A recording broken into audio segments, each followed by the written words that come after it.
ॐ अज्ञानतिमिरान्धस्य ज्ञानाञ्जनशलाकया चक्षुरुन्मिलितं येन तस्मै श्रीगुरवे नमः। श्रीचैतन्यमनोभीष्टं स्थापितं येन भूतले स्वयं रूपकदा मह्यं ददाति स्वपदान्तिकं।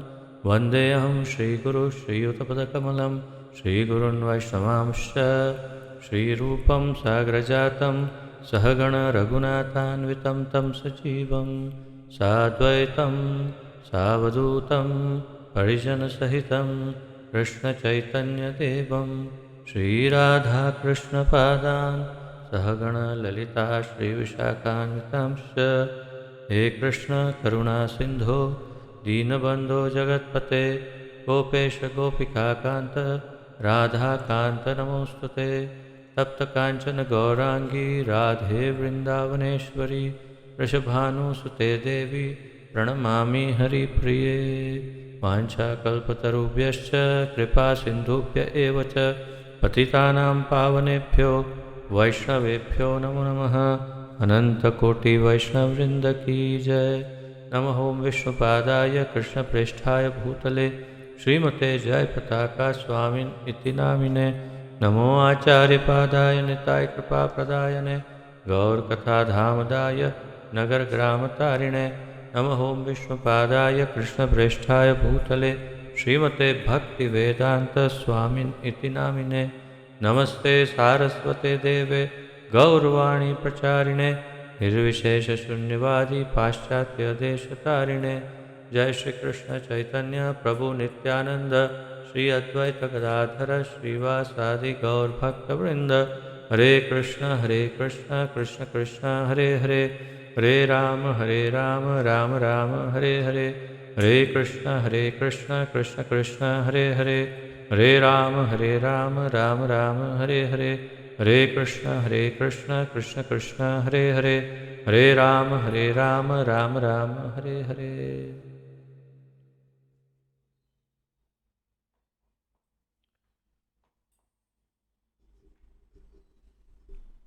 आप सबका बहुत बहुत स्वागत है आज के इस अत्यंत महत्वपूर्ण कार्यक्रम में, जिसके अंतर्गत हम श्रीमद् भगवद गीता यथारूप का सम्मिलित रूप से अध्ययन कर रहे हैं।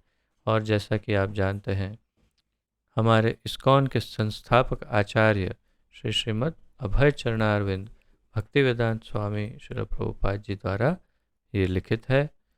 तो आइए, जहाँ से कल विराम लिया था वहीं से आगे बढ़ते हैं। हम तीसरे अध्याय का अध्ययन कर रहे हैं, 20वें श्लोक तक पहुँच गए हैं। तो आप अपनी भगवद गीता की प्रति में 20वां श्लोक निकालिए और हम आगे बढ़ते हैं।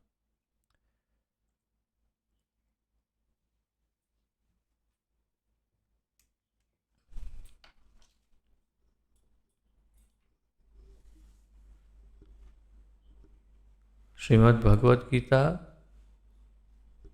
अध्याय 3 श्लोक 20। कर्मणैव हि संसिद्धिम् आस्थिता जनकादयः लोकसंग्रहमेवापि सम्पश्यन् कर्तुम् अर्हसि। कर्मण्येव हि संसिद्धिम् आस्थिता जनकादयः लोकसंग्रहमेवापि सम्पश्यन् कर्तुम् अर्हसि। शब्दार्थ, अनुवाद तथा तात्पर्य श्री श्रीमद् अभय चरणारविंद भक्तिवेदांत स्वामी श्रील प्रभुपाद जी द्वारा। श्रील प्रभुपाद की जय। कर्मणा, कर्म से, एव ही निश्चय ही, संसिद्धिम पूर्णता में, आस्थिताः स्थित, जनक आदयः जनक तथा अन्य राजा, लोक संग्रहम सामान्य लोग, एव अपि भी, संपश्यन विचार करते हुए कर्तुम करने के लिए अर्हसि योग्य हो। अनुवाद। जनक जैसे राजाओं ने केवल नियत कर्मों को करने से ही सिद्धि प्राप्त की, अतः सामान्य जनों को शिक्षित करने की दृष्टि से तुम्हें कर्म करना चाहिए, भगवान अर्जुन से कह रहे हैं। तो हमने देखा कि पिछले कुछ पूर्व श्लोकों में किस प्रकार भगवान अर्जुन को पहले यज्ञों के विषय में और फिर कर्मों को करने के विषय में उपदेश दे रहे हैं कि कर्म, पहले यज्ञ कितने महत्वपूर्ण है और यज्ञ कर्म समुद्भवम, तो कर्म के द्वारा ही यज्ञ संपन्न होते हैं, इसलिए कर्म कितना महत्वपूर्ण है अब ये समझाना प्रारंभ किया है, अर्थात कर्मयोग। और वास्तव में जिसे हम कर्मयोग कहते हैं सामान्य भाषा में, वास्तव में वो, क्योंकि योग शब्द लग गया, योग का अर्थ है भगवान से जुड़ना, अर्थात वास्तव में वो भक्ति हो जाती है। तो अब कर्मयोग के माध्यम से भक्ति समझा रहे हैं भगवान। तो जनक जैसे राजाओं ने, तो मैंने कल भी आपसे निवेदन किया था कि आगे प्रभुपाद जी ये भगवान स्वयं ही जनक राजा का उदाहरण देंगे, और अब इसी श्लोक में स्वयं भगवान जनक राजा का उदाहरण दे रहे हैं। ये वही है जानकी के पिताश्री भगवान श्री रामचंद्र के की पत्नी माता सीता, माता जानकी के पिताश्री जनक राजा, उनका उदाहरण देख करके भगवान यहाँ समझा रहे हैं। जनक जैसे राजाओं ने केवल नियत कर्मों को करने से ही सिद्धि प्राप्त की। तो जनक राजा ने कोई भी जैसे जंगल में चले गए, साधना की या अनुष्ठान व्रत आदि कुछ किया, तो ऐसा कोई उल्लेख कहीं नहीं। जनक राजा ने केवल अपनी ड्यूटी, नियत कर्म, अर्थात मैं आपको पहले भी समझा चुका हूँ कि नियत कर्म अर्थात स्वधर्म या तो सामाजिक धर्म, जो भी अपना धर्म है, या जिसे नियत कर्म जिसे कहते हैं, धर्म भी कह सकते हैं, तो वही जो अपनी ड्यूटी जो है उन्होंने उतना ही किया, केवल उतना करने से ही सिद्धि प्राप्त की। तो ये कैसे संभव है आगे तात्पर्य में समझाएंगे। अतः सामान्य जनों को शिक्षित करने की दृष्टि से तुम्हें कर्म करना चाहिए। अर्जुन को कह रहे हैं कि देखो जनक राजा ने क्या किया, उनका कोई इंटरेस्ट नहीं था राज्य में, धन में, वैभव में, ऐश्वर्य भोग, किसी में नहीं, उनका इंटरेस्ट केवल भगवान की सेवा में था। फिर भी उन्होंने एक राजा होने के अपने उत्तरदायित्व को निभाया। क्यों? क्योंकि वे लीडर थे, पूरे समाज के अग्रणी थे, नेता थे, और वे जैसा करते हैं ऐसा अन्य लोग फॉलो करेंगे। तो तुम भी एक लीडर हो, समाज के बहुत बड़े अग्रणी योद्धा हो, सर्वश्रेष्ठ धनुर्धर हो, इस पूरी पृथ्वी पर तुम्हारे जैसा धनुर्धर नहीं। और इतने महान योद्धा को अगर लोग देखेंगे कि हाँ आसानी से युद्ध भूमि से भागा जा सकता है, कोई परेशानी नहीं है, तो हो सकता है वे सब तुम्हारा अनुकरण करें और इससे सबका पतन हो जाएगा। तो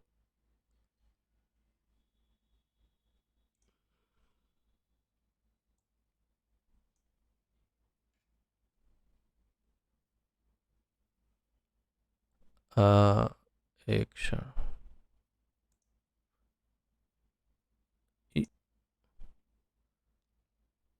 तो अब यहाँ पर इसे हम थोड़ा विस्तार से तात्पर्य में देखते हैं कि प्रभुपाद जी इसे किस तरह समझाते हैं। तो और ये भी यहाँ पर जैसे अतः सामान्य जनों को शिक्षित करने की दृष्टि से तुम्हें कर्म करना चाहिए। तो यदि तुम दूसरों को सही उदाहरण देना चाहते हो तो तुम्हें ये करना चाहिए क्या? तुम्हें युद्ध करना चाहिए, अपने नियत कर्म जो है उसे करना चाहिए, ड्यूटी को निभाना चाहिए। तात्पर्य,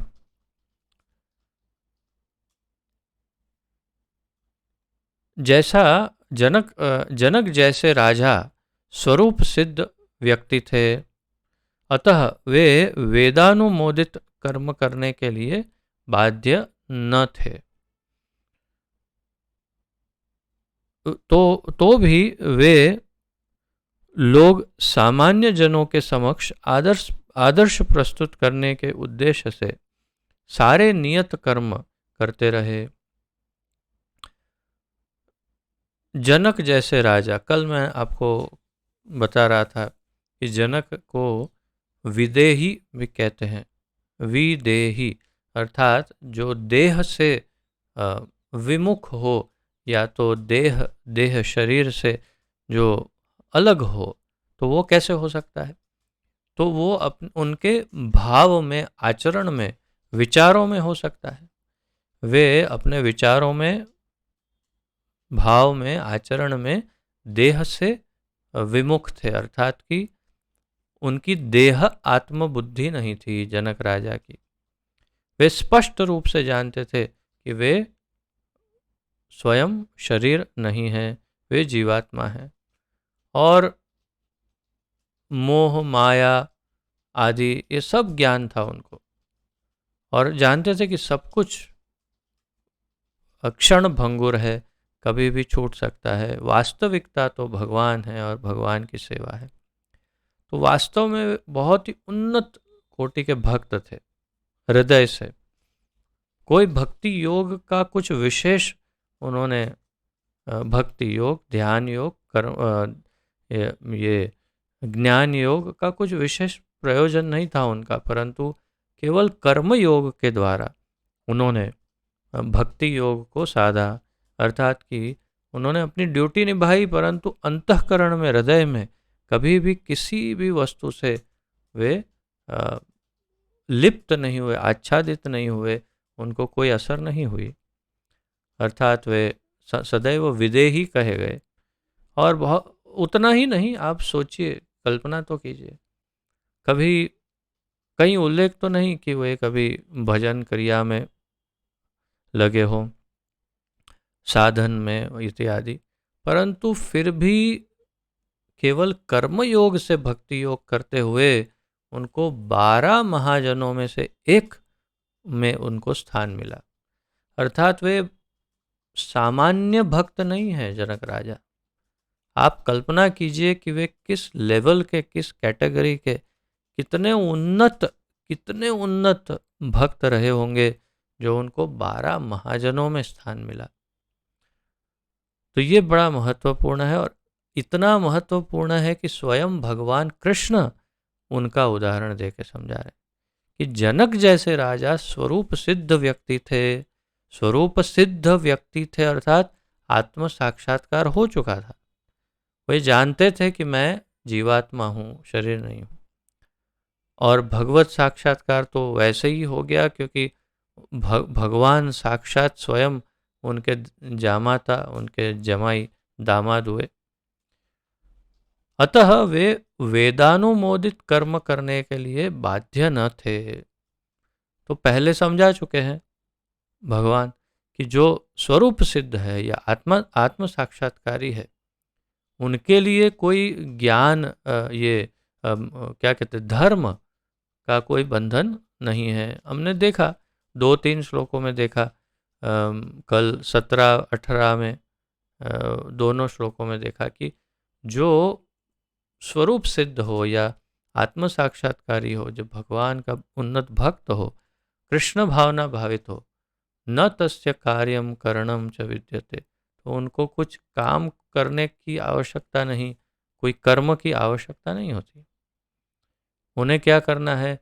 उन्हें केवल भक्ति करनी है, उन्हें कोई ऋण नहीं लगता। हमने देखा। तो उसी अनुसंधान में यहाँ पर प्रभुपाद जी समझा रहे हैं कि उनको कुछ कर्म करने के लिए कोई बंधन नहीं था, तो भी वे लोग तो भी वे लोग सामान्य जनों के समक्ष आदर्श आदर्श प्रस्तुत करने के उद्देश्य से सारे नियत कर्म करते रहे। जनक सीता जी के पिता थे तथा भगवान श्री राम के ससुर थे।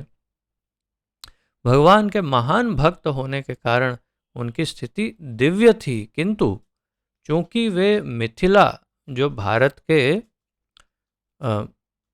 बिहार प्रांत में एक परगना है, के राजा थे, मिथिला के राजा थे, मिथिला नरेश भी कहते थे उनको। अतः उन्हें अपनी प्रजा को यह शिक्षा देनी थी कि कर्तव्य पालन किस प्रकार किया जाता है। तो वे चाहते थे कि वे अपनी प्रजा को शिक्षा दे कि कर्तव्य पालन किस प्रकार किया जाता है। भगवान कृष्ण तथा उनके शाश्वत सखा अर्जुन को कुरुक्षेत्र के युद्ध में लड़ने की कोई आवश्यकता नहीं थी। तो अब यहाँ से पहले जनक राजा का उदाहरण दिया और फिर उन्होंने अब प्रभुपाद जी यहाँ पर अर्जुन का उदाहरण दे रहे हैं कि भगवान कृष्ण तथा उनके शाश्वत सखा। शाश्वत सखा और सखा में अंतर क्या है? शाश्वत शब्द का अर्थ हम पहले कई बार सुन चुके हैं। शाश्वत अर्थात जो हमेशा रहे, निरंतर, आदि मध्य और अंत, हमेशा के लिए जो है उसे शाश्वत कहते। तो भगवान के शाश्वत सखा है अर्जुन, अर्थात भगवान इस धरती पर लीला करे या कहीं भी करे, जहाँ भी जिस ब्रह्मांड में उनकी लीला हो, जहाँ भी वे लीला करे, अर्जुन उनके मित्र के रूप में अवश्य होंगे। तो शाश्वत सखा को कुरुक्षेत्र के युद्ध में लड़ने की कोई आवश्यकता नहीं थी।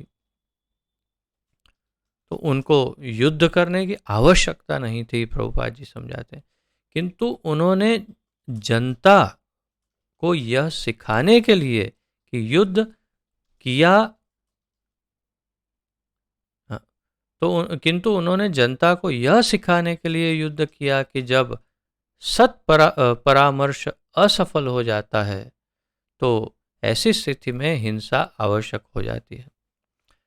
तो मैं एक कल या परसों बता भी रहा था कि अहिंसा परमो धर्म बोलकर प्रचार होता है, परंतु अहिंसा जितनी आवश्यक है उतनी ही आवश्यक हिंसा भी है। और कब किस परिस्थिति में हिंसा करनी पड़ती है या करनी चाहिए, उसका काफ़ी सारा ज्ञान शास्त्रों में है।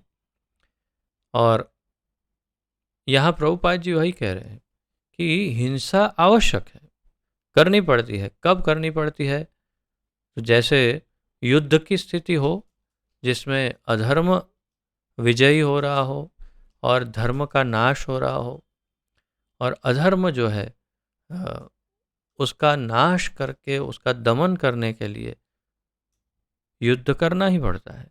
और युद्ध में फिर सामने जो भी अधर्म की तरफ हो उनका नाश करना ही पड़ता है। और यहाँ पर बता रहे हैं कि जनता को यह सिखाने के लिए कि युद्ध के लिए युद्ध किया जाता है कि जब सत परामर्श असफल हो जाते हैं। तो सत परामर्श अर्थात भगवान ने कई बार प्रयास किया कि शांति स्थापित हो, और शांति दूत बनकर आखिर में गए भी। कहा कि चलो शांति स्थापित करते हैं, युद्ध नहीं करते। पांडव केवल अपना जीवन निर्वाह करना चाहते हैं, तो उनका आधा राज्य दे दो। दुर्योधन ने कहा नहीं दे सकता। तो जैसे हम व्यापार में करते हैं, ऐसे नेगोशिएशन जिसे अंग्रेजी में कहते हैं, तो वो तोल मोल होने लगी। और भगवान ने कहा अंततो गत्वा ऐसा करो, पांचों भाइयों को एक एक गांव दे दो, वो लोग अपना अपना गुजारा कर लेंगे बस। तब अंततोगत्वा दुर्योधन ने कह दिया कि एक सोई सुई सुई नीडल सुई की नोक के बराबर की जमीन भी मैं नहीं दूंगा। तब फिर क्या विकल्प रह गया? भगवान ने कहा कि मैंने सबको समझाने का बहुत प्रयास किया, लेकिन यदि आप समझ ही नहीं रहे तो पांडवों के हक के लिए अब उन्हें लड़ना पड़ेगा, युद्ध करना पड़ेगा। और तब फिर युद्ध की तैयारी हुई। तो तात्पर्य क्या है? और वो भी वास्तव में धर्म की स्थापना के लिए। तो धर्म की स्थापना के लिए हिंसा आवश्यक है, करनी पड़ती है। और जैसे नहीं तो हम कह सकते कि अरे बेचारे चाइना वाले, पाकिस्तान वाले देखो ना कैसे बेचारे कितना प्रयास करते हैं। हम लोग अहिंसा का परमो धर्म करके उनको अंदर क्यों नहीं आने देते? आ जाओ आ जाओ, जितना चाहिए उतना ले लो ज़मीन, आप आते जाओ, हम हिंसा नहीं करेंगे, आप मारो हमें और आप ज़मीन लेते जाओ, कितनी चाहिए। तो वो कहेंगे तू पहले बाहर निकल जा, समुद्र में डूब जा, मुझे पूरा भारत चाहिए। वो ऐसे कहेंगे पाकिस्तान और चाइना। तो तात्पर्य क्या है कि हमें आत्मरक्षा के लिए हिंसा तो करनी ही पड़ती है और उसमें कोई अधर्म नहीं है। तो अहिंसा परमो धर्म ये हर जगह पर लागू नहीं हो सकता। प्रभुपाद जी इसी बात को समझा रहे हैं यहाँ पे। तो भगवान कृष्ण तथा हाँ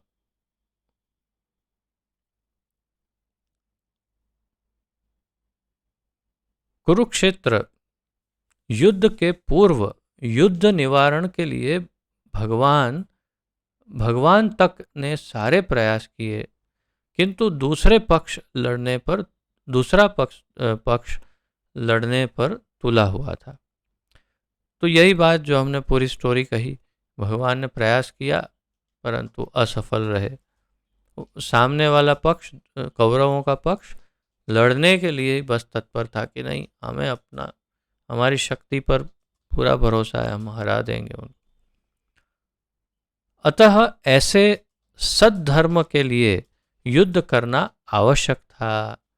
तो सत धर्म की स्थापना के लिए, सत धर्म के लिए, वास्तविक धर्म की स्थापना के लिए युद्ध करना आवश्यक था।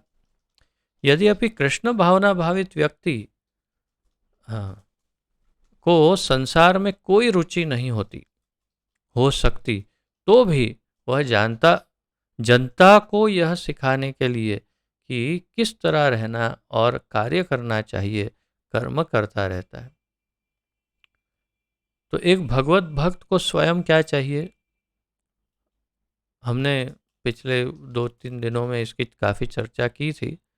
भगवत भक्त को केवल केवल मात्र एक ही वस्तु चाहिए कि मेरे ठाकुर जी कैसे प्रसन्न रहे सदैव सदैव, हमेशा हमेशा हमेशा के लिए वो बस अपने इष्ट भगवान श्री कृष्ण को प्रसन्न करना चाहता है, उसको और कुछ नहीं चाहिए।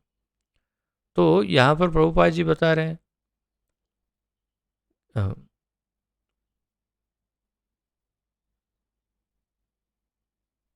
अतः ऐसे सद्धर्म के लिए युद्ध करना आवश्यक था।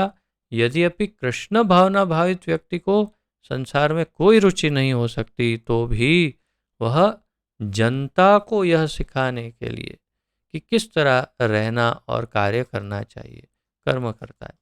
अर्थात वो अपने उदाहरण से स्थापित करता है एक भक्त कि क्या करना चाहिए, क्या नहीं करना चाहिए, क्या कर्म है, क्या विकर्म है, ये समझाते हैं।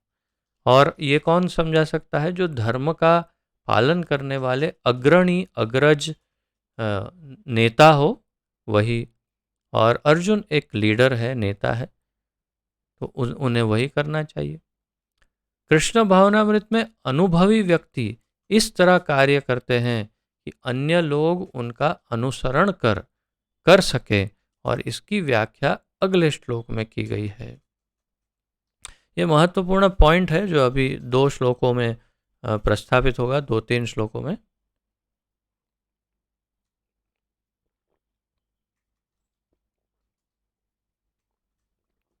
कि एक लीडर जो होता है उसे सही उदाहरण स्थापित करना बहुत जरूरी है।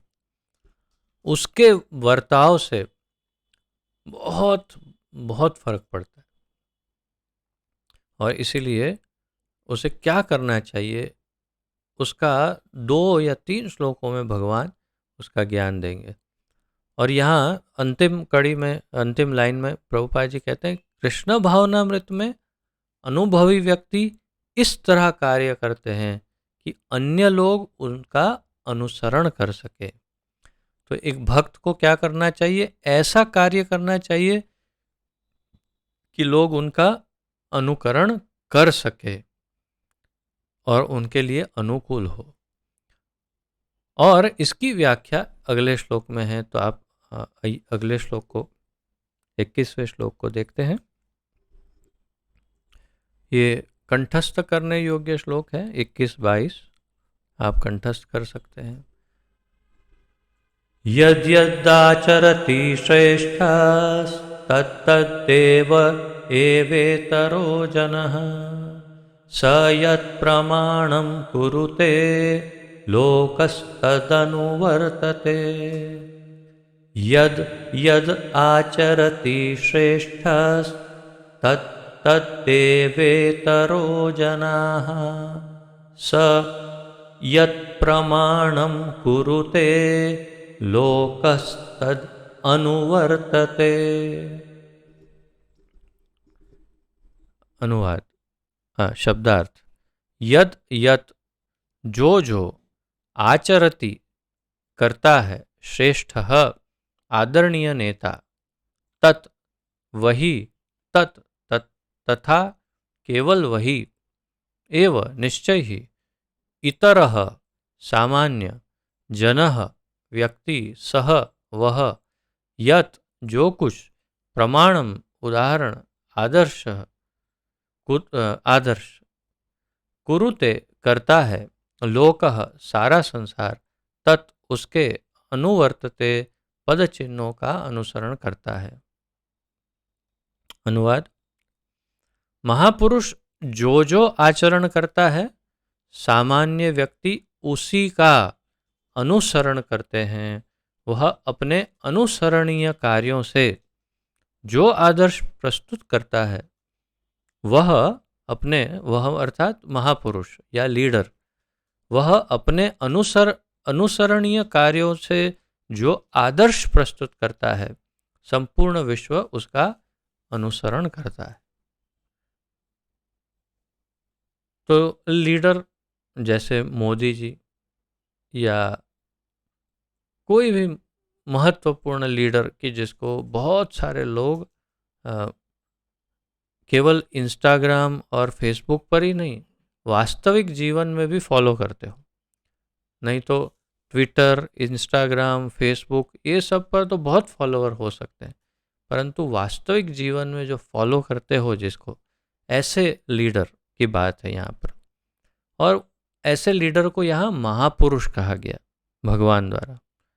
कहते हैं महापुरुष जो आचरण करता है, आचरण अर्थात जो कुछ करता है, बर्ताव जैसा करता है या जो कोई कार्य करता है, सामान्य व्यक्ति उसी का अनुसरण करते हैं। मुझे याद है कि मेरे बाल्यकाल में मुझे वो जो फिल्म के एक्टर हैं अमिताभ बच्चन, वो बहुत पसंद थे। तो मेरे पास आज भी कुछ फ़ोटो रखे होंगे, बहुत प्राचीन अर्थात काफ़ी सालों पहले के, जिसमें मैं बिल्कुल उनके जैसा हेयर स्टाइल बना के घूमता था। बच्चा था, अभी तक कौमार अवस्था में भी नहीं पहुंचा होऊंगा, परंतु उस उम्र में तो ये एक प्रकार के लीडर ही हैं जो आजकल फिल्म के जो अभिनेता है वो लीडर बने होते हैं। तो उस समय भी वैसे ही था और उनकी बहुत ख्याति थी। मैं भी उनका फ़ैन था बचपन में। तो उनके जैसी हेयर स्टाइल बना करके मैं घूमता था। तो जो भी अब उन्होंने मान लो उस टाइम उन्होंने आधा आधा सर मुंडवा लिया होता, हो सकता है मैंने भी आधा सर मुंडवा लिया होता, और हमारा पूरा देश नहीं मतलब आधे से ज़्यादा हमारे देश के लोग आधा सर मुंडवा के घूमते, हो सकता है। मोदी जी ने दाढ़ी रखी, दाढ़ी तो थी पहले से, तो शायद उनको फॉलो करते हुए अब पूरा देश दाढ़ी रख रहा है। अब देखो जिसको देखो दाढ़ी रख के घूमते, अच्छा लगे कि नहीं लगे बस दाढ़ी रखते हैं, दाढ़ी, ऐसी फैशन चल गई दाढ़ी। वो उन्हीं को, उनको भी फॉलो कर रही हैं या किसी और को, लेकिन आप देखिए फिल्म के एक्टर्स दाढ़ी रखते हैं सब, और सब सामान्य जनता।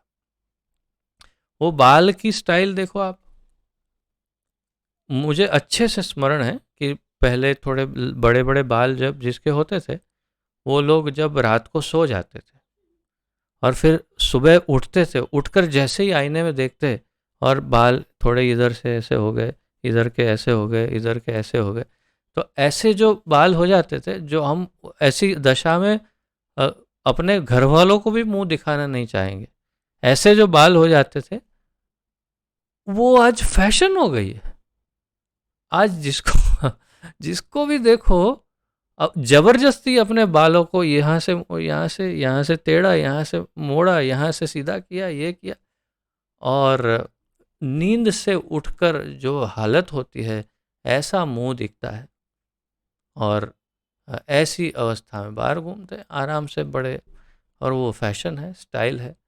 और वो किसी उसमें हुआ ऐसा ही होगा कि कोई ऐसा अभिनेता, नेता अभिनेता सो के उठा होगा और अचानक वो कोई ऑडियंस के सामने खड़ा हो गया होगा, और लोगों ने कहा वाह क्या स्टाइल है, आज से सब लोग देखा तो कल दूसरे दिन सब लोग अपना अपना बाल मोड़ दिए।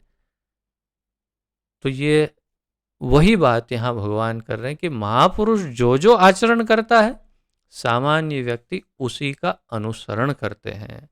वह अपने अनुसरणीय कार्यों से जो आदर्श प्रस्तुत करता है, संपूर्ण विश्व उसका अनुसरण करता है।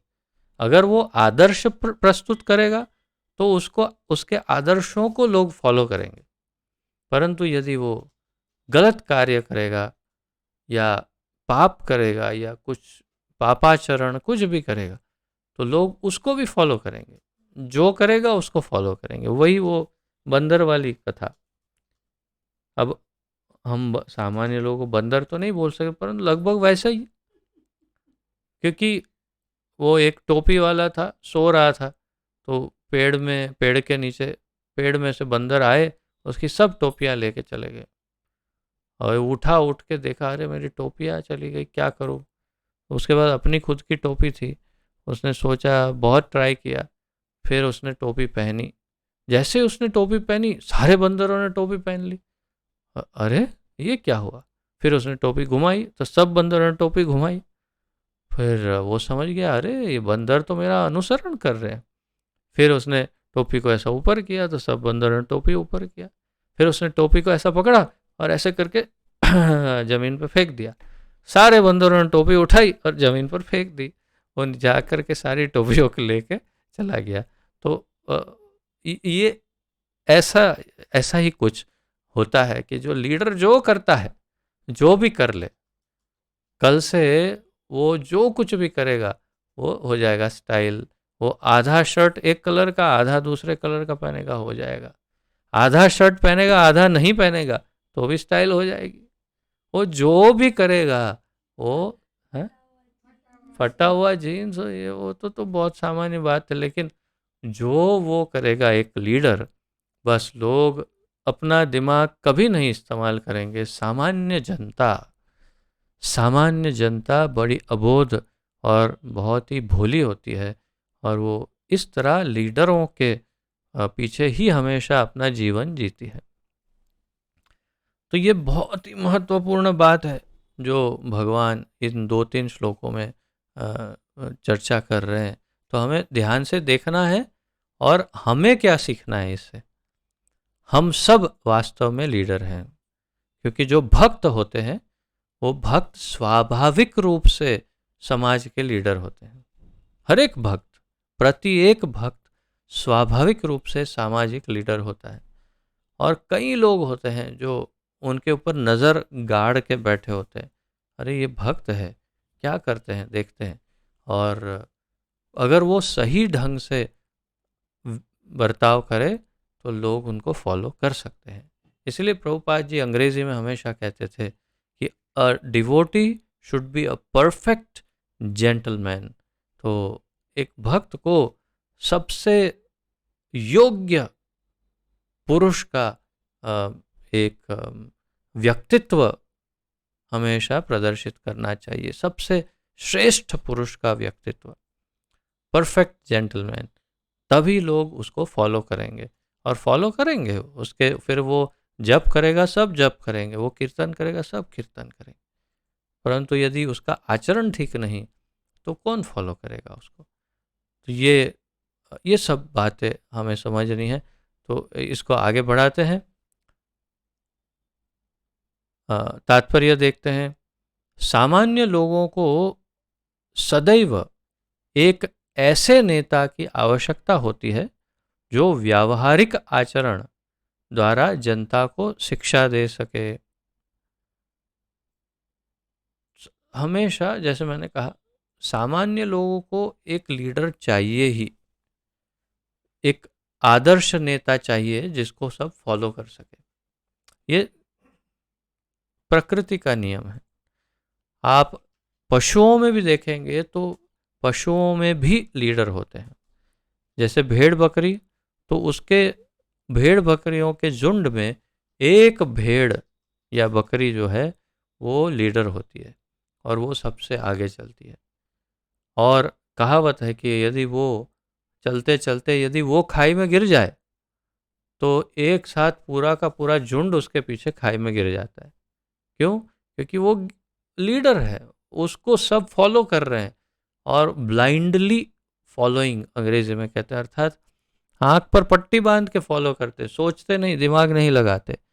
तो इसीलिए समाज को एक लीडर की आवश्यकता होती है। सामान्य लोगों को सदैव एक ऐसे नेता की आवश्यकता होती है, प्रभुपाद जी कहते हैं, जो व्यावहारिक आचरण द्वारा जनता को शिक्षा दे सके। व्यावहारिक आचरण अर्थात प्रैक्टिकल नॉलेज, अर्थात बिहेवियर, प्रैक्टिकल बिहेवियर, ऐसा ऐसा आचरण कि जो समाज के लिए अनुकूल हो, योग्य हो, धर्म के अनुकूल हो, ऐसा आचरण करे और सब उनको फॉलो करें। यदि नेता स्वयं धूम्रपान करता है तो वह जनता को धूम्रपान बंद करने की शिक्षा नहीं दे सकता। यदि वो स्वयं धूम्रपान करता हो तो वो जनता को नहीं बोल सकता धूम्रपान करे। चैतन्य महाप्रभु ने कहा कि शिक्षा देने के पूर्व शिक्षक को ठीक ठीक आचरण करना चाहिए। जो इस प्रकार शिक्षा देते हैं वह आचार्य या आदर्श शिक्षक कहलाता है। तो अतः शिक्षक को चाहिए कि सामान्य जन को शिक्षा देने के लिए स्वयं शास्त्रीय सिद्धांतों का पालन करे। इससे दो बातें हैं। एक तो श्री चैतन्य महाप्रभु की बात की, चैतन्य महाप्रभु ने स्वयं भक्ति योग में जो जो भी आवश्यक भक्ति योग के पहलू हैं, अंग हैं, उन सब का उन्होंने स्वयं आचरण किया। और उन्होंने कहा भी, आपनी आचरी सिखाई मुँह सबाइनु। आपनी आचरी, मैं आचरण करूँगा और सिखाई मुँह, सबको सिखाऊंगा, सबाइनु, सबको मैं सिखाऊंगा। कैसे? अपने आचरण द्वारा। तो लीडर को सही आचरण करना परम आवश्यक है। दूसरा एक उदाहरण है, कोई कहते हैं गांधी जी का है, कोई कहते हैं, एक माता अपने पुत्र को लेकर उन लीडर के पास गई और कहा कि देखिए मेरा बेटा जो है ना बहुत अधिक मीठा खाता है, हो सकता है बीमार पड़ जाएगा या कुछ हो जाएगा, आप उसको ज़रा बताइए मीठा मत खाओ। उन्होंने कहा ठीक है माता जी, आप अगले हफ्ते आ जाना इसी समय। ठीक है। दूसरे हफ्ते आए तो बस नेता ने कहा देखो बेटा मीठा नहीं खाना चाहिए, उससे ये हो सकता है वो हो सकता है। माता ने पूछा, इतनी सी बात करनी थी तो आप पिछले सप्ताह भी कर सकते थे, आपने तब क्यों नहीं की? तो वो नेता ने कहा कि माता, पिछले सप्ताह तक मैं स्वयं भी बहुत अधिक मीठा खाता था और इसलिए मुझे अधिकार नहीं था कि मैं उसे वो करने के लिए कहूँ जो मैं नहीं कर रहा हूँ। तो इसलिए पहले मैंने मीठा छोड़ दिया, 1 सप्ताह से मैंने मीठा नहीं खाया और इसलिए अब मैं उसको कहने का अधिकारी हो गया हूँ। तो ये अधिकार, दूसरों को सिखाने का जो अधिकार है, वो उसी को प्राप्त हो जो स्वयं आचरण करे। आपनी आचरी, तो स्वयं को आचरण करना बहुत ज़रूरी है। यहाँ पर प्रभुपाद जी वही कह रहे हैं, अतः शिक्षक को चाहिए कि सामान्य जनों को शिक्षा देने के लिए स्वयं शास्त्रीय सिद्धांतों का पालन करे। शास्त्रीय सिद्धांतों का पालन करेगा तभी तो वो दूसरों को आध्यात्मिक ज्ञान दे पाएगा। कोई भी शिक्षक प्राचीन प्रामाणिक ग्रंथों के नियमों के विपरीत कोई नियम नहीं बना सकता। ये शास्त्र आज्ञा है। और तथा अर्थवादो श्रुति शास्त्र निंदनम, ये नाम अपराध 10 नाम अपराधों में भी है कि यदि कोई शास्त्रों में परिवर्तन करता है, शास्त्र की आज्ञाओं में कुछ बदलाव लाता है, वो भी बिना परमिशन के, अर्थात किसी आचार्य की या किसी अवतार का यदि उसमें सम्मति नहीं मिली हो तो नहीं चेंज कर सकते कुछ। और इसीलिए सबको शास्त्र को फॉलो करना होता है। तो यहाँ बता रहे हैं कि शिक्षक को चाहिए कि स्वयं शास्त्रीय सिद्धांतों का पालन करे। कोई भी शिक्षक प्राचीन प्रामाणिक ग्रंथों के नियमों के विपरीत कोई नियम नहीं बना सकता। प्राचीन प्रामाणिक ग्रंथ अर्थात वेद या शास्त्र, तो शास्त्र या वेद के विपरीत कोई अपना नियम नहीं बना सकता। जबकि आजकल यही एक परेशानी है बहुत बड़ी। मुझे अच्छे से स्मरण है कि कुछ वर्षों पूर्व हम किसी डॉक्टर के पास गए थे और फिर हमने उन डॉक्टर को उनकी दवाइयाँ ली, सब किया और फिर हमने कहा कि आप एक सर्टिफिकेट लिख कर दीजिए कि ये ऐसा ऐसा ऐसी ऐसी बीमारी है तो हम ऑफिस में दिखा सकते हैं। तो उन्होंने कहा नहीं नहीं नहीं नहीं, हम ऐसा सर्टिफिकेट नहीं लिख सकते। क्यों? ये हमारे सिद्धांतों के विरुद्ध है। हमारे सिद्धांत के विरुद्ध है कि हम ऐसा नहीं लिख सकते। अब मैं उससे तो बता नहीं सकता, लेकिन सत्य क्या है, उसने वो जो कंसल्टेशन फ़ी लेता है 300-500 रुपये, वो जो कुछ भी कर रहा है क्या वो सब सिद्धांत के अनुसार है? उसकी आचार संहिता कहाँ है कि एक वैद्य या डॉक्टर को क्या करना चाहिए? उसकी आचार संहिता कहाँ है? किसने बनाई? उन्होंने ही बनाई। वही नियम बनाते हैं और वे ही उसके अंदर बैठे रहते हैं और कहते हैं हम नियम नहीं तोड़ते कभी भी, हम नियम के बड़े चुस्त हैं। परंतु वो नियम शास्त्र के हैं नहीं, वो तुम्हारे अपने फायदे के लिए जैसा आपको योग्य लगता है वैसे नियम बनाए हैं। और जब किसी और को कुछ चाहिए, एक लेटर चाहिए, नहीं नहीं नहीं, हमारे सिद्धांत के विरुद्ध है, तो इसे क्या कहेंगे?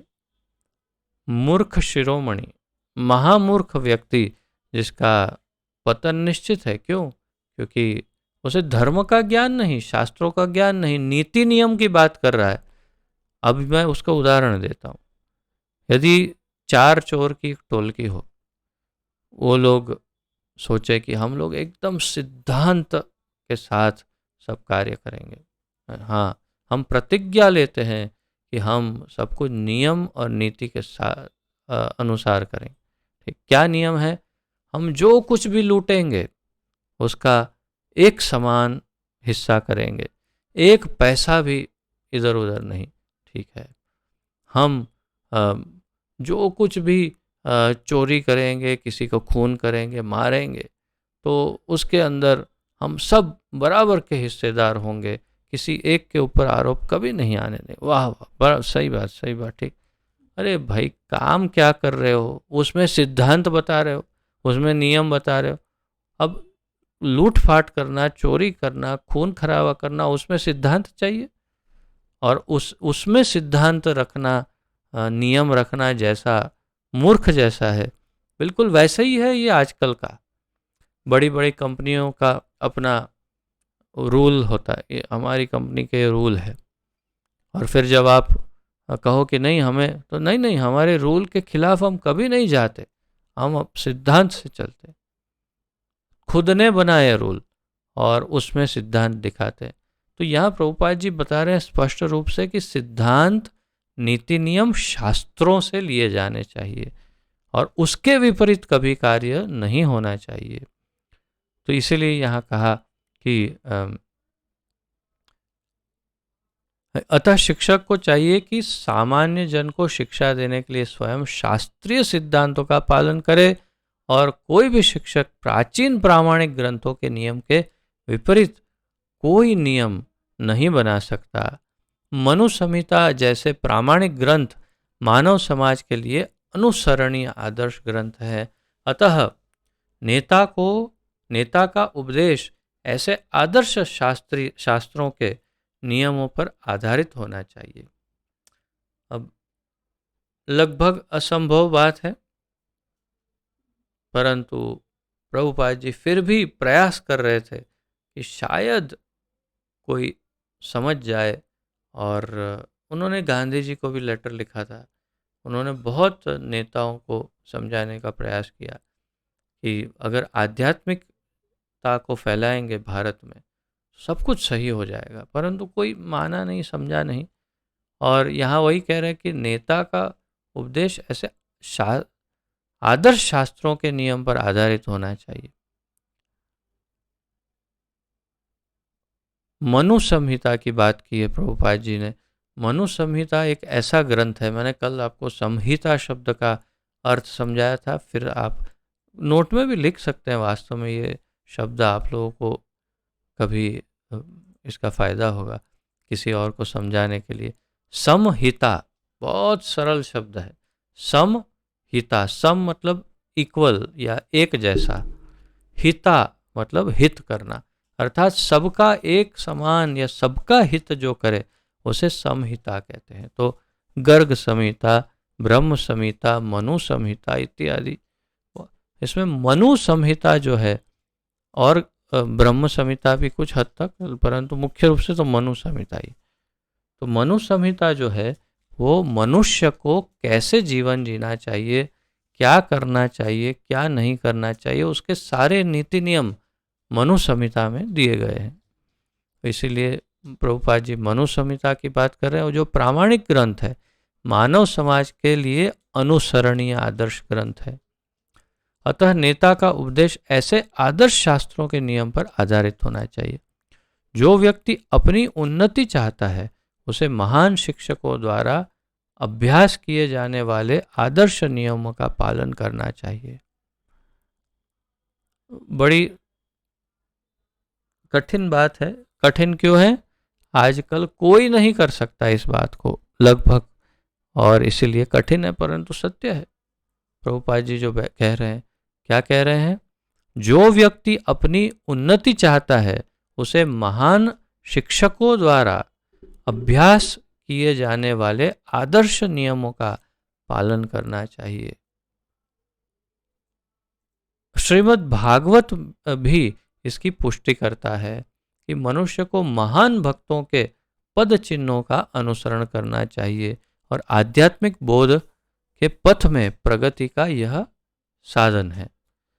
भागवत में यहाँ बताया नहीं, प्रभुपाद जी ने लिखा नहीं है, परंतु वो श्लोक है जो भागवत का बताया। महात्मा क्या है? महाजन येन गतः सपंथा, महाजन येन गतः सपंथा, अर्थात महाजन जिस रास्ते से गुजरे हैं उसी रास्ते से गुजरो तो ही तुम पहुंचोगे। ये उदाहरण पहले भी मैंने दिया था कि भाई जंगल में से जा रहे हैं, एक रास्ता दिखाई दे रहा है स्पष्ट, और पूछते हैं लोगों से कि हाँ ये सीधा रास्ता आपको गांव ले जाएगा, आप इसमें चले जाइए। वो कहे नहीं नहीं नहीं, मैं तो अपना रास्ता खुद बनाऊंगा और देखूंगा क्या होगा। और थोड़ा सा इधर उधर भटका नहीं, कोई जंगली जानवर मिले नहीं, कि गया काम से। परंतु यदि वो सीधे सीधे जो रास्ते पर बहुत हजारों लोग चले हैं उसी पर चलता तो क्या नुकसान, फायदा ही होता, पहुंच जाता जल्दी गांव। लेकिन नहीं, अहंकार। तो यही प्रॉब्लम है। महाजन जिस रास्ते पर चले उस रास्ते पर चलने से सफलता, संपूर्ण रूप से सफलता निश्चित रूप से मिलेगी। परंतु लोग क्या चाहते हैं, अपना स्वयं का रास्ता बनाना चाहते हैं। महाजनों का नाम भी नहीं जानते। 12 महाजन जो भागवत में बताए, स्वयंभू नारद शंभू, तो ये ब्रह्मा जी, नारद मुनि, शिव जी, फिर जितने हैं, जितने क्रम अनुसार नहीं, मैं ऐसे ही जितने याद आते जाते वैसे बताता हूँ। फिर प्रहलाद महाराज, जनक राजा, बलि महाराज, यमराज, और शुकदेव गोस्वामी, ये भीष्म पितामह, और 3 रह गए। फिर जनों को भीष्मो, स्वयंभू नारद शंभु, जनों को भीष्म वयम, और कौन रह गया? जस्ट सर्च फॉर स्वयंभू नारद शंभु, प्रहलाद महाराज, सुखदेव गोस्वामी, और भीष्म पितामह। शिव जी तो आ गए, वो तो पहले ही आ गए। Just search for this no in Veda base और इवन ऑन इंटरनेट, स्वयंभू नारद शंभु, दैट्स ऑल। उसमें मिल जाएगा। 4 कुमार, हाँ 4 कुमार, कपिल मुनि, और एक रह गए, बलि महाराज आ गए। एक तो कपिल देव, जो देवहूति के माता देवहूति और करदम ऋषि के पुत्र। 4 कुमार, और एक यमराज हो गए। हम्म हम्म हम्म हाँ, स्वयंभुव मनु, मनु मनु मनु मनु मनु रह गए थे। तो स्वयंभुव मनु जो है वो भी 12 महाजन। ये 12 महाजन है। वास्तव में ये श्लोक कंठस्थ करना चाहिए, कभी मैंने किया था लेकिन अब विस्मरण हो गया कई वर्षों में। तो ये कंठस्थ कर लेना चाहिए श्लोक कि कौन 12 महाजन है। तो ब्रह्मा जी, शिव जी, नारद मुनि, 4 कुमार, कपिल देव, और स्वयंभुव मनु, फिर प्रहलाद महाराज, जनक राजा और बलि राजा, भीष्म पितामह, सुखदेव गोस्वामी और यमराज। ये 12 महाजन हैं। तो ये महाजन ये न गतः सपंथा, अर्थात कि वो जिस रास्ते पर चले उस रास्ते में चलने में क्या परेशानी है। जैसे कि उदाहरणार्थ प्रहलाद महाराज ने क्या किया, 5 वर्ष की आयु में भक्ति, बल्कि उधर से ही भक्ति सीख के आए थे माँ के पेट से। उतनी छोटी आयु में उन्होंने भक्ति की, क्या परिणाम हुआ, साक्षात भगवान ने उनकी रक्षा की, दर्शन दिए और उनके अति प्रिय हो गए। उतना ही नहीं, उनके वंश में दूसरे आए बलि राजा, उनका भी उद्धार भगवान ने किया, और उनके सुतल लोक में उनको भेजकर उनके रक्षक बन गए। और फिर उनको कहा कि आप बाद में इंद्र बनेंगे और फिर भगवान के धाम जाएंगे। भगवान रक्षा करते हैं, प्रेम देते हैं, देखभाल करते हैं, और उनको कभी कोई कष्ट, कोई परेशानी ऐसी नहीं आती है। तो फिर बुद्धिमान व्यक्ति को क्या करना चाहिए? महाजन जो करते हैं वही करना चाहिए। परंतु बुद्धिहीन लोग हैं, आजकल का सामान्य समाज समझते नहीं कि उनके पद चिन्हों पर चलना चाहिए। तो किसके पद चिन्ह पर चलते हैं? शाहरुख खान, सलमान खान, हाँ, ये सब के पद चिन्ह पर चलते हैं और जोकर बन के रह जाते हैं। जीवन में कुछ करते नहीं, मृत्यु के बाद पता नहीं दूसरा जन्म क्या मिलेगा, ऐसी दशा। तो यही बात यहाँ पर कर रहे हैं। तो इस बात को हमें स्पष्ट समझना है और दो श्लोक देखने हैं, ये भी देखते हैं।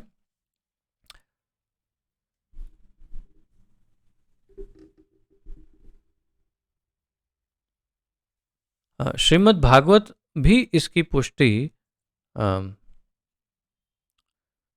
करता है कि मनुष्य को महान भक्तों के पद चिन्हों का अनुसरण करना चाहिए और आध्यात्मिक बोध के पथ में प्रगति का यही साधन है। आध्यात्मिक बोध, आध्यात्मिक बोध के पथ में प्रगति का यही साधन है। क्या साधन है? ये प्रश्न का उत्तर, ये प्रश्न का उत्तर आपको लिख लेना चाहिए।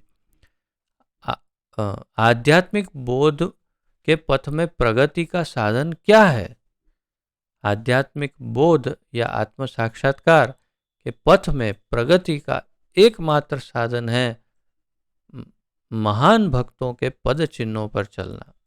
महाजनः येन गतः स पंथा।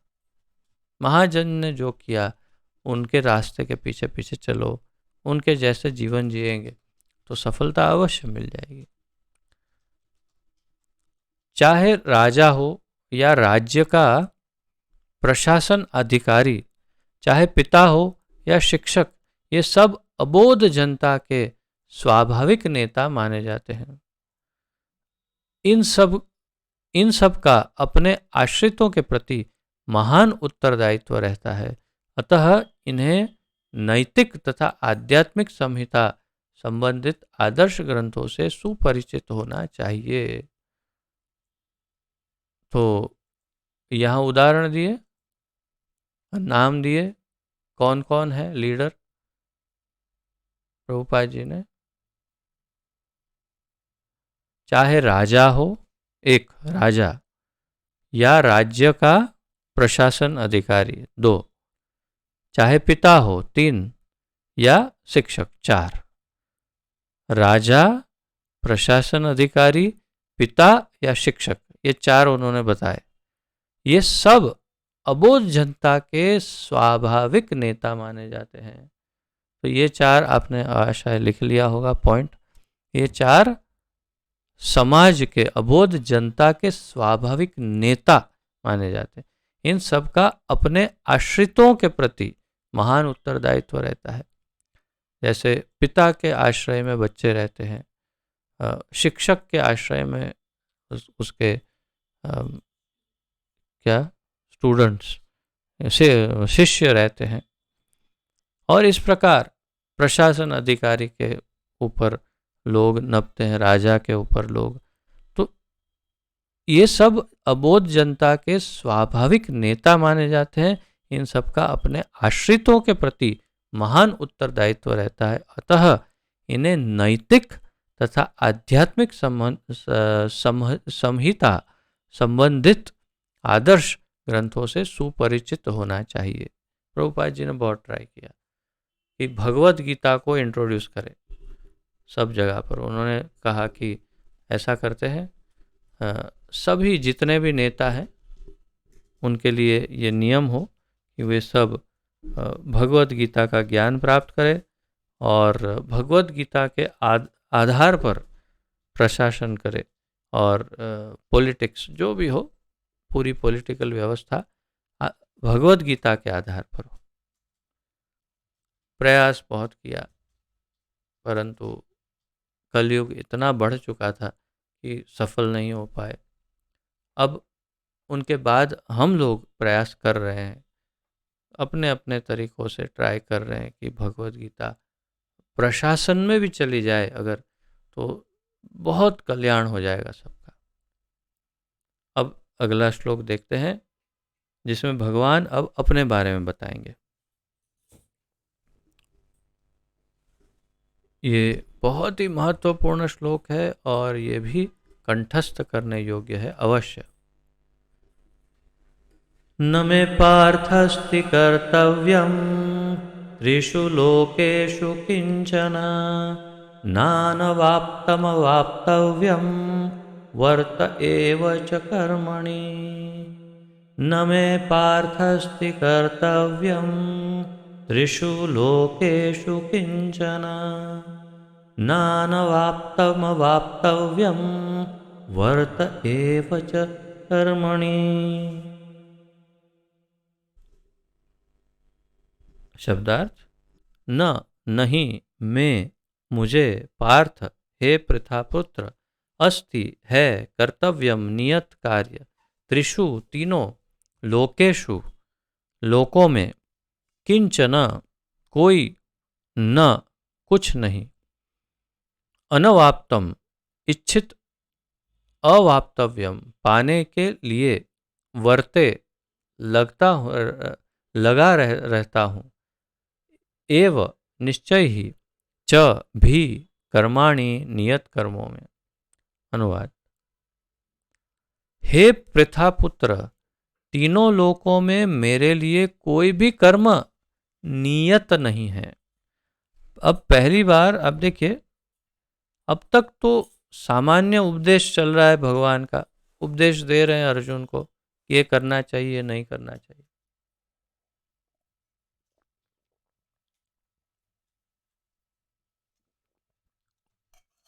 अपनी भगवत्ता का परिचय अभी तक बहुत कम दिया है, बहुत कम। इस श्लोक में वे अपनी भगवत्ता का परिचय दे रहे। क्या कह रहे हैं?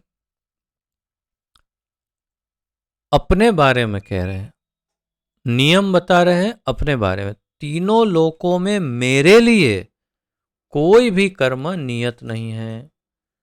अब तक सामान्य जनता का, अर्जुन की बात ये सब कर रहे थे, लेकिन अचानक अपनी बात करके कह रहे हैं मेरे लिए कोई कर्म नियत धर्म या कर्म नहीं है, न मुझे किसी वस्तु का अभाव है। मेरे पास किसी वस्तु का अभाव नहीं। मेरे पास फ्रिज है, टीवी है, एसी है, बंगला, गाड़ी, नौकर चाकर सब है मेरे पास। आप सोच सकते हैं वो सब भी, और जो नहीं सोच सकते वो सब कुछ है मेरे पास, सब है। और न आवश्यकता ही है और अभाव नहीं है, और न आवश्यकता ही है, अर्थात मेरे पास किसी चीज की कमी तो नहीं है और मुझे किसी वस्तु की आवश्यकता भी नहीं है। भगवान की स्थिति को समझिए। भगवान की जो मूल स्थिति है उसके ऊपर चिंतन करिए। भगवान की स्थिति ऐसी है कि उन्हें किसी वस्तु का अभाव नहीं और किसी वस्तु की आवश्यकता नहीं, और तीनों लोकों में उनके लिए करने योग्य कोई कार्य नहीं। फिर क्या कह रहे हैं? अब महत्वपूर्ण बात है, तो भी मैं नियत कर्म करने में तत्पर रहता हूँ। तो भी मैं नियत कर्म करने के लिए बहुत तत्पर रहता हूँ। तात्पर्य, क्षमा करिए, तो इसे ध्यानपूर्वक समझिए। भगवान की भगवत्ता इस श्लोक में एकदम स्पष्ट उभर कर आ रही है। भगवान कहते हैं न में पार्थस्ति कर्तव्यम, मेरे पास मेरा कोई कर्तव्य नहीं। कहाँ? त्रिषु लोकेषु किंचन, तीनों लोकों में मेरे लिए कोई कर्तव्य नहीं है। ना नवाप्तम अवाप्तव्यम, तो मेरे लिए कुछ पाने लिए के योग्य कुछ नहीं है, और मेरी कोई इच्छाएं भी अधूरी नहीं है, सब है मेरे पास। तो भी मैं नियत कर्म करने में तत्पर रहता हूँ। अब तात्पर्य में देखते हैं। वैदिक साहित्य में भगवान का वर्णन इस प्रकार हुआ है। प्रभुपाद जी शास्त्र से, वैदिक साहित्य से इस श्लोक का वर्णन कर रहे हैं। तमीश्वराणाम परमम महेश्वरम तम देवतानां परमम च दैवतम पतिम पतीनां परमं परस्तात् विदाम देवं भुवे न श मीड्यम न तस्य कार्यं करणं च विद्यते न तत्समश्चाभ्यधिका कश्च दृश्यते परास्य शक्तिर्विविधैव श्रूयते स्वाभाविकी ज्ञान बल क्रिया च। प्रभुपाद के अत्यंत प्रिय श्लोकों में से एक है। उन्होंने कई सौ बार अपने वक्तव्यों में, किताबों में कितने हजार या 100 बार उन्होंने इस श्लोक का उच्चारण किया होगा। तो न तस्य कार्यम करणम च विद्यते, भगवान के विषय में कह रहे हैं कि उनको कुछ कार्य करने की आवश्यकता ही नहीं, कुछ करना नहीं है भगवान। और परास्य शक्तिर विविधैव श्रूयते स्वभाव की ज्ञान बल क्रिया च। इसका अनुवाद प्रभुपाद जी समझाते हैं, परमेश्वर समस्त नियंताओं के नियंता हैं और विभिन्न लोकपालों में सबसे महान हैं। सभी उनके अधीन हैं। सारे जीवों को परमेश्वर से ही विशिष्ट शक्ति प्राप्त होती है। जीव स्वयं श्रेष्ठ नहीं है, वे सभी देवताओं द्वारा पूज्य हैं और समस्त संचालकों के भी संचालक हैं। अतः वे समस्त भौतिक नेताओं तथा नियंताओं से बढ़कर हैं और सब द्वारा आराध्य है। उनसे बढ़कर कोई नहीं है और वे ही समस्त कारणों के कारण हैं। एकदम फाइनल स्टेटमेंट, सारी दुविधाएं दूर। ये कौन से शास्त्र से लिया है वो यहाँ उल्लेखित नहीं है, इंग्लिश में है, मेंशन किया है, कहाँ से कोट किया है इसको नहीं।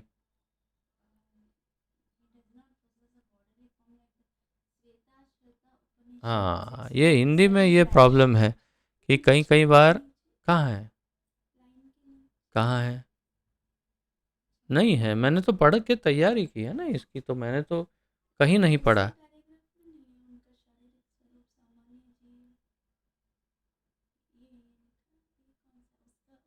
ये अलग होगा शायद, पता नहीं। हाँ फिर अच्छा अच्छा, सेकंड पैराग्राफ का, हाँ, उसके अनुवाद में लिखा है श्वेताश्वतर उपनिषद 6.7 है पहला जो है वो, और दूसरा जो है 6.8 है श्वेताश्वतर उपनिषद से।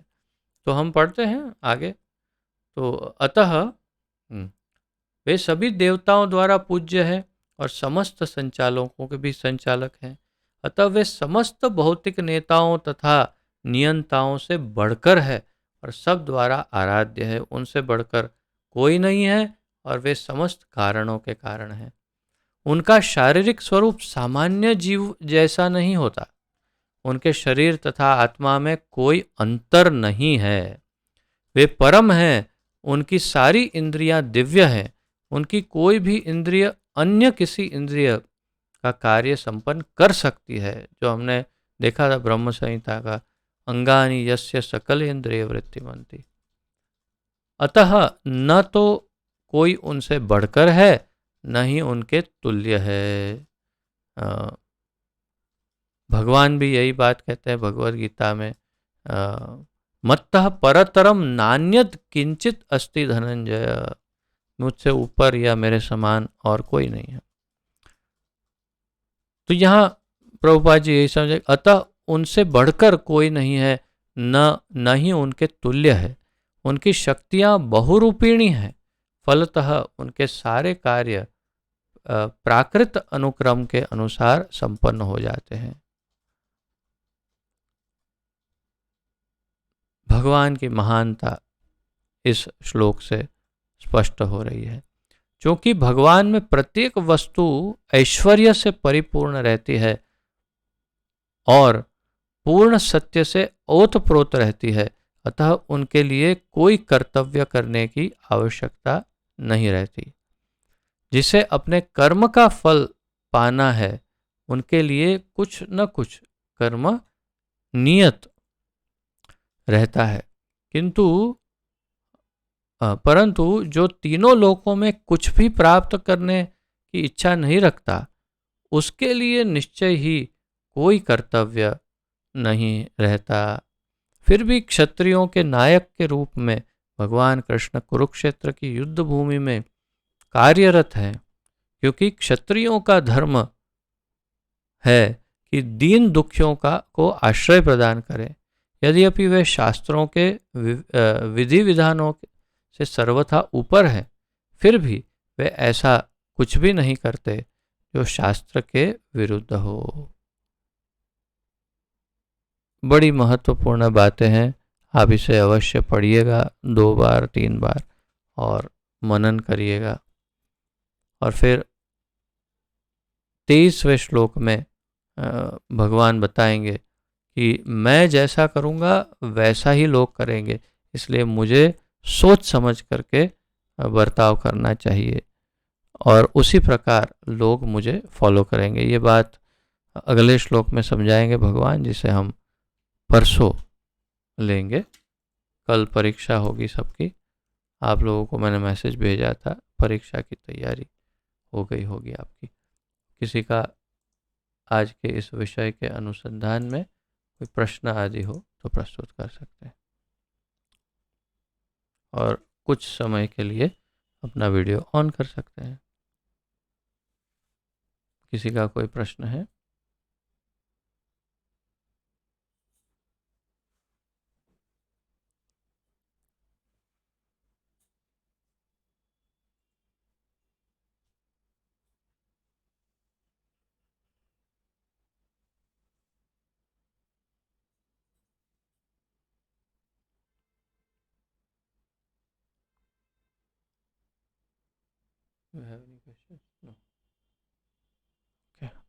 ठीक है, यदि किसी का कोई प्रश्न ना हो तो हम यहीं पर विराम लेते हैं।